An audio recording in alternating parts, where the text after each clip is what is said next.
আরজি করে তরুণী চিকিৎসকের নৃশংস হত্যা, মহিলাদের নিরাপত্তাহীনতা এবং রাজ্যে লুম্পেন বাহিনীর তাণ্ডবের প্রতিবাদে এবং মুখ্যমন্ত্রীর পদত্যাগের দাবিতে শ্যামবাজারে আজ প্রতিবাদ ধর্নায় সামিল হল বিজেপি। সেখানে এই কর্মসূচিতে যোগ দেন কেন্দ্রীয় মন্ত্রী, দলের রাজ্য সভাপতি ডক্টর সুকান্ত মজুমদার। ধর্না মঞ্চ ভেঙে দেওয়ার অভিযোগ উঠেছে।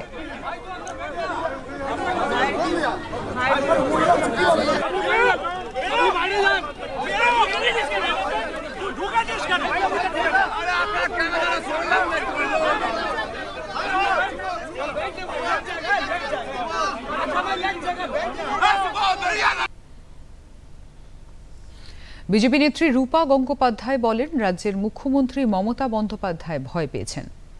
একটাই কারণ, ভয় পাচ্ছে।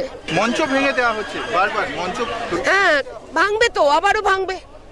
ওনার নিজের গদিটাও ভাঙবে কদিন পরে, বলে দিচ্ছি। ওনার লোকেরাই ভাঙবে নিজের গদি, ওনার গদি। এখন আপনারা কি করবেন? এখানে হাঁটবো, চলবো, প্রতিবাদ জানাবেন, বিক্ষোভ? হ্যাঁ, এই তো আছি তো। অগ্নিমিত্রা পল পুলিশ এবং মুখ্যমন্ত্রীর বিরুদ্ধে ক্ষোভ উগরে দেন।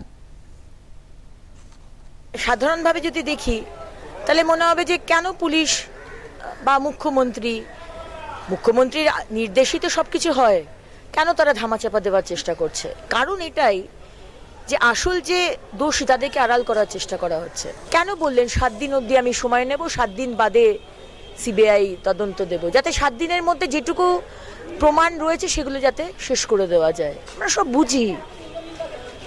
আর যদি তার মনে কিছু না থাকতো, উনি যদি সত্যি বিচার চাইতেন, তাহলে ইমিডিয়েটলি উনি সিবিআই তদন্তের আদেশ দিতেন, কিন্তু সেটা দেননি। ওনার সিবিআই তদন্ত ডিসাইড করতে 7 দিন লেগে গেল, আর উনি বলছেন 3 দিনের মধ্যে সিবিআইকে ফাঁসিতে ঝোলাতে হবে।